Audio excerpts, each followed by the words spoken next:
Hey everybody, how are you guys today? Well, I don't really have a whole lot of people to shout out today, so I'm just going to get right into the review of Looney Tunes Back in Action. Basically, this movie it starts out like we see like a little cartoon of Elmer Fudd trying to kill Bugs Bunny, but he keeps shooting Daffy's duck bill off in all these different ways, whatever. And so we find out it's really in the script like Daffy, Bugs, and all the Looney Tunes characters are basically under contract of Warner Brothers. And so like Daffy's sick and tired of playing Second Bananas to Bugs Bunny, but everyone like loves Bugs Bunny, and they find out that Daffy's fan base is kind of declining, and so they fire Daffy, and he's fired by this lady, Kate Hoffman, played by Jenna Elfman, and um like they fired Daffy, but that ends up blowing in their face, and so Kate's kind of like they want to fire Kate, but Kate's like, I'll get Daffy for you back by Monday. And meanwhile, Daffy meets up with this guy Damian Drake, played by Brendan Fraser, who his father is like this big time actor who's played a spy in all these different movies. Basically, he's James Bond, but not James Bond, and like he works as a security guard, but uh after Kate tells Damien to get Daffy because Daffy's sending Damien on a big chase in the Warner Brothers backlot, he starts all this trouble and then ends up crashing down the Warner Brothers water tower and ends up getting fired.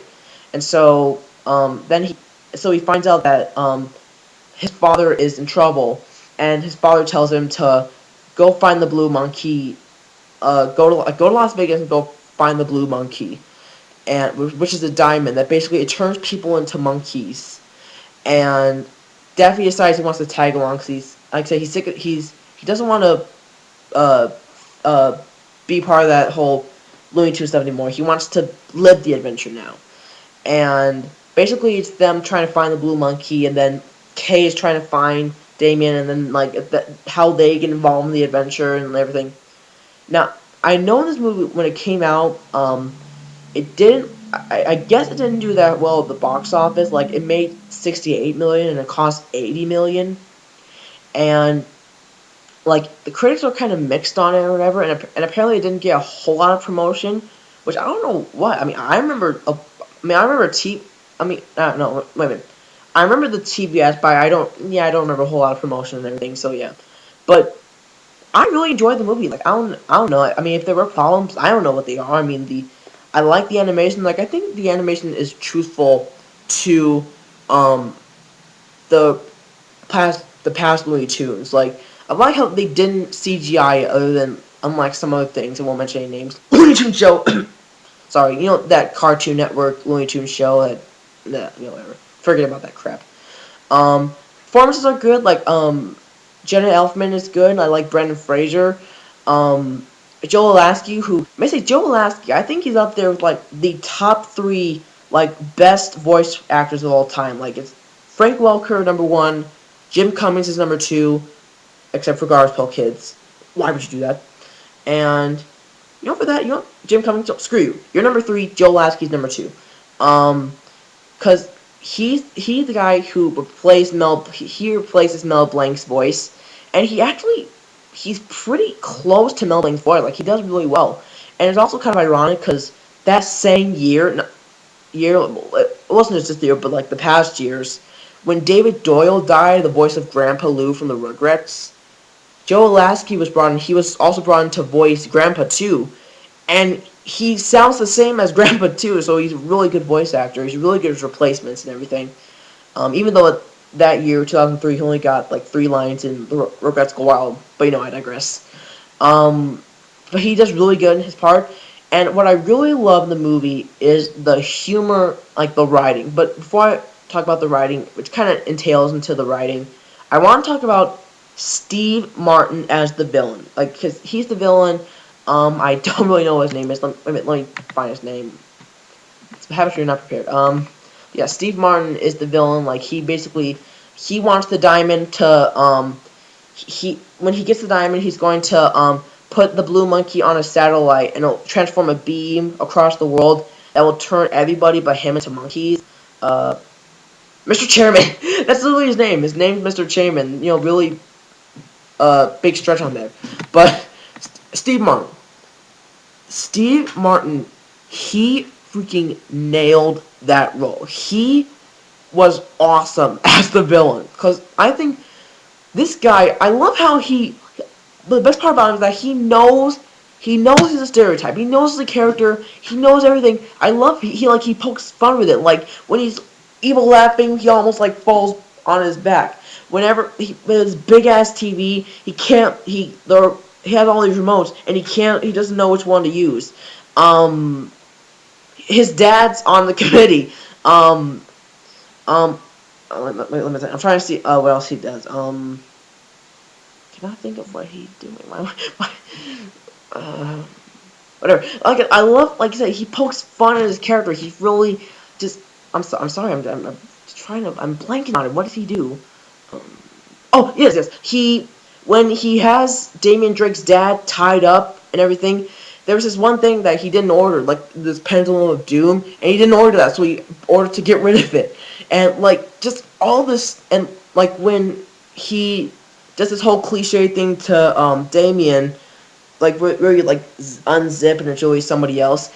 Like he has it so that he can't do it until he takes his hat off. Like I love that like I said, he knows the character, he knows the stereotype, and like I said, and he pokes fun with it. He has fun with it. The writers have fun with it. Like he, like also like when they're like the whole game, like oh, and also I like the line, like he's talking to female counter partner Mary, and like he's like to when he's trying to explain the plot, the whole evil scheme to that woman, and so he says, use the laugh. I like the laugh, don't you? Like I love that. Like that's just a great line, great character, and everything. In fact, they really did a good job on his like facial features and everything. Because I didn't even know. I mean, I knew it was him. I knew who he was because I saw this when I was like 7, 8 years old. I couldn't put them together. Like I couldn't like really see it was Steve Martin. Like I knew it was Steve Martin, but I couldn't like really see it was Steve Martin until I saw Cheaper by the Dozen, and I was like, oh yeah, he did that. Yeah, that's Steve Martin. But that's it. It's such a fun character. Like, and I think I'm glad. Like, it's not too subtle, but it's not too over the top. Like, it's kind of a delicate balance. And also, like, I love how he just goes like he pokes fun with it. Like, that's the way. If you're gonna be a villain in a Looney Tunes movie like that, that's the way to do it. Like if they found if we did it like really serious, then it would have just been a weird tone to the movie. Cause here's all this other zaniness happens, and then like this really like over the top like crazy like mad like serious thing. You can't do that. When you're in a Looney Tunes movie, you have to be, which is basically a cartoon in itself. You have to get a cartoony bad guy. They nailed this role. I love awesome villain. Anyway, the writing, like I want to say maybe 5 or 10 minutes, there's a new joke coming at you, and like it's either the foreground or in the background or something that you wouldn't think of that'd be funny, but when you really think about it, it is funny. A parody or like whatever. Like there's this one scene where Damien and Daffy are on the road, and kind of Damien explains to Daffy like, I'm not a security guard. It's just a job I do for money. I'm really a stuntman. And Daffy's like, yeah, right, whatever. And so Damien's like, no, really. I mean, have you seen those mummy movies? I mean, I'm in them more than Brendan Fraser is. Like, love that line. Also, like the Psycho parody with Bugs Bunny, and I mean, Bugs Bunny. Good God! Like, how many fourth wall jokes does he do? Like in really like dangerous situations, like especially the part where they go to Area 52, or when they're getting chased by Elmer, they find at the very in either the middle or the end, he finds a way to do a fourth wall joke. I love that. Also, I love that at the Area 52 sequence, they use Robot Monster, which no one probably knows about except me. If you don't know who Robot Monster is, it's the person in the gorilla suit with the diver's helmet that you see. And I didn't even know that was another Warner Bros. Movie until I saw that 50 Worst Movies Ever Made documentary. And I was like, oh, they used a monster in this movie. Like it's awesome. Like I love like, and no one probably even knows about that joke but me. Like I'm probably one of the only people who gets it, because like it's just awesome. And um and the whole thing, and like the dogs play poker. Of course you guys know about dogs playing poker. Little hidden joke, whatever. But like, and like there's all this stuff and like all these jokes. Like I guess like it's kind of like the Robert Zemeckis thing where they like throw like jokes constantly at you after the other, and like they don't like feel like shoved in your face. Like they play out very naturally, and like I don't know. Like I just love it's like I don't know what to say. Like I really enjoyed the movie. Like I think back when I was a kid, it was like there were like three movies that I really wanted to see back in 2003. It was Cat in the Hat, Good Boy, and this. And I've seen all of them, and I basically like pretty much all of them. I probably will do a Good Boy review next week, but whatever. I'm getting off subject. Um, Also, to be honest, I think it's maybe even like a little bit better than Roger Rabbit. I mean, don't get me wrong, Roger Rabbit's a good movie and all, but I think this one, I don't know. I mean, I understand that Roger Rabbit is more for kids and adults, but I don't know. I think this one uh is more like to the kid area. I mean, I don't know. I mean, I don't know what it is, but maybe it's because I didn't really grow up watching Roger Rabbit. I mean, I've seen it like a couple times, but I didn't really grow up with that. Like I mean, like I said, I watched it a few times as a kid, but other than that, like I was watching this. Like this was the movie that got me on like a temporary Looney Tunes craze. Like when I was a kid, I got on like all these different crazes, and I still do today. Like every time you watch something, you get into all these different crazes where you're obsessed with something for a while, and that was Looney Tunes. Like for like a few years, I would just DVR the movies on HBO Family and everything. Like what else to say? Like I really enjoyed the movie. I don't see any problems with it. Like honestly, I give this 3.5 stars. Like I really enjoyed the movie. Like it's very faithful to the Looney Tunes, and also like I also love the joke in the movie. Like I like at the very end, um, where they do the famous that's all folks" line. It's like he's trying so hard to say it, and like all the lights are turning off in like the studios or whatever, and he finally says, "I'll go home, folks." And I like just also I like how they didn't do a whole lot of fart jokes. I mean, they did. I know they did one with Tasmanian Devil, and they did one with like the skunk spray kind of joke. But I mean, actually, they're not that bad. Actually, like I thought they were okay. Not actually not okay. I mean, I actually kind of like them. And like Matt Scooby Doo and Shaggy kind of talking to I believe it's the guy who played him in the live action movie about like why did you make me sound like a space cadet? I'm gonna come after you in the sequel or whatever.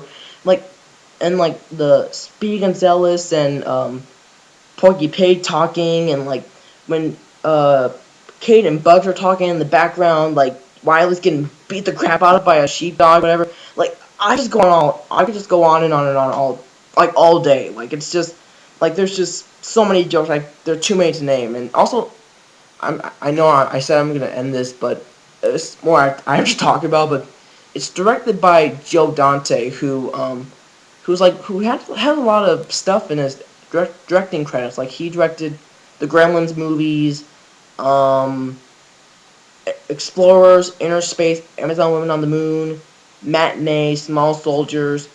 I think he did The Burbs, The Howling, Piranha. Like just he has a wide variety of directing. I think, like I said, I haven't seen all those movies, but I don't know. I think he does a really good job. Like I said, 3.5 stars. I really enjoyed the movie a lot. Well, I guess that's pretty much it. I hope I didn't go on too long. I'll check the time on the Windows Movie Maker, but whatever. I hope I didn't go on too long. I probably did, but whatever. Oh, 14 minutes. It's not that bad. But anyway, now it's time to know tell me what you guys think. Leave a comment or video response down below. 1, have you seen the Looney Tunes movie? 2, did you like it? 3, do you watch the Looney Tunes shorts in general? I love Looney Tunes, the original shorts. I love those. And 4, what's your favorite Looney Tunes short? For me, I know it sounds weird, but the one of my favorites, I think my favorite one is probably 8 Ball Bunny, which is the one where Bugs Bunny is taking this penguin back to Antarctica, but only to find out that he came from New Jersey. I don't know. That was just the one that I started watching a lot when I was younger because I had the March of the Penguins DVD. I wouldn't even watch the movie. Like I watched the movie once, but I would just watch the cartoon like over and over and over again like that. I don't know. And also number 5, what's your favorite Looney Tunes character? I'm tied between Bugs and Daffy. I know it's cliche, but come on. Actually, I think probably Bugs is my favorite. Bugs Bunny, because I just like how he's just so calm and blasé during a situation, and he's just awesome. Well, I guess that's actually, I'm sorry to do this. I think I should talk about this. Also, there was of course there was the Space Jam movie with the live action meets animation type style. I like Space Jam, but I think this one's better. But okay, now I'm going to end this. So that's pretty much it, and basically that's all, folks.